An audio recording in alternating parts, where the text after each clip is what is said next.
All right, we've been keeping track of what's going on with interest rates and bonds lowering in price and rocketing up in yield ever since Mr. Trump was elected about 9 days ago. A 10-year note is fetching a little bit north of 2.25%, and you have now 30-year fixed-rate mortgages north of 4%. It's still early. It doesn't necessarily mean anything outside of this. They're expecting to see the Federal Reserve will go ahead and hike interest rates in December. That seems to be increasingly a given.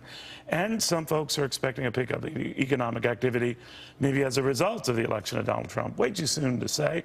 This much is not. I have the experts with me who can crunch it far better than I. Former Fannie Mae exec Tim Rood is here.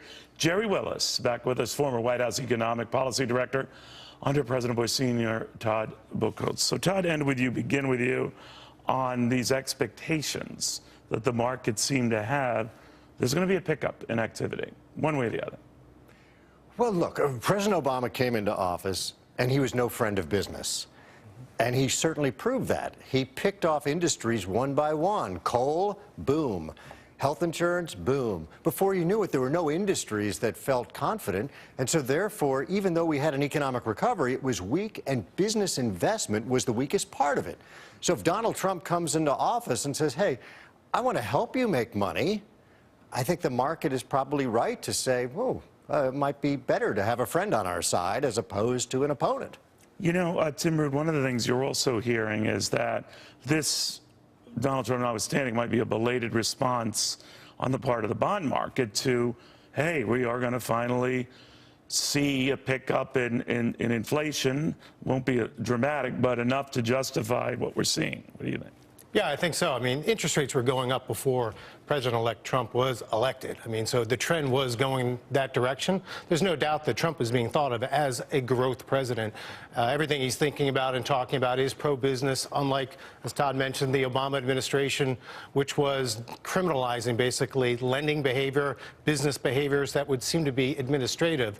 As a small business owner, I can tell you, and particularly a small business owner in the housing finance space, never was it more acute in terms of that victimization that we felt as business owners. But the housing market, you know, you've seen it all the way from the cost to build a house is about $85,000 just from the regulatory perspective. Cost to manufacture a mortgage, $8,000. I mean, you could build an F-150 for less labor costs than it takes to push papers around. Yeah. Wow. Should have moved into an F-150. Jerry, do you get a sense, though, that the regulations, as these guys are pointing out, can sometimes be more of a burden for business than any debate back and forth on taxes or interest rates? Because everything we hear from the Trump folks is that they're going to be part of that 100-day agenda. Regulations could even be a leading part of it. Well, I think it's going to have a big impact on the economy if it is. Look, you have to look at the numbers.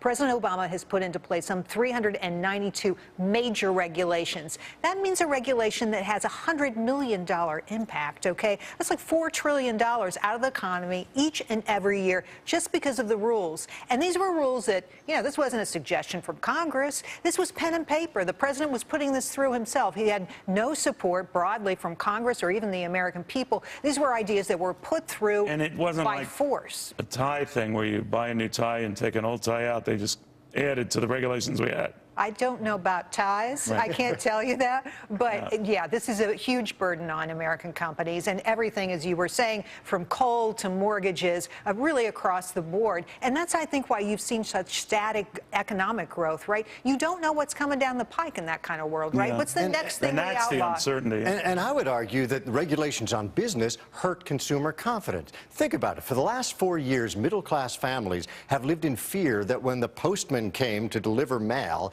it would include a slim envelope from their health insurance company saying, because of Obamacare, you no longer have health insurance. What did that do to consumer confidence? It hurt it. So it's both the business side as well as the consumers that ultimately feel the pinch of overregulation and the strangulation that's been put in place. Where do you think it's going, Tim? I mean, when you look at the uptick in rates, and the one side is that, hey, people are looking forward to things getting better.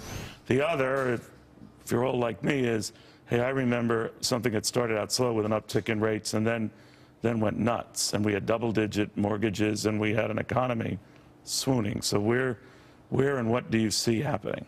Well, it's kind of funny that where you see headlines that say, you know, rates skyrocketing and all these different things, and you run to your TV set or tear open the paper and they're like 3.95% for a 30-year fix. I know. So I think, you know, we can probably rest assured that we have a lot more room to go in the economy. But if that's all you're used to, Tim, right? I mean, and I agree with you, because I can remember that's what my wife and I were paying a day when we had a first mortgage. But a lot of You were shopping at Frank Rizzuto's, Rizzuto's money store? And what a Bill bargain, Rizzuto, what a sorry. bargain. But did you see anything here that people, when you get used to something so low, it doesn't take much to freeze spending? Yeah, I mean, historically, it takes about 6 months for the market to really adapt to it. I mean, you have guys who have been on the sidelines waiting to buy, and, you know, we've gotten kind of seduced, if you will, by low interest rates, and you've taken them for granted. So this could be stimulative in that sense. But also what's really happening, too, is that you have a whole 84 million millennials. Only about a third of them right now are at that home buying age.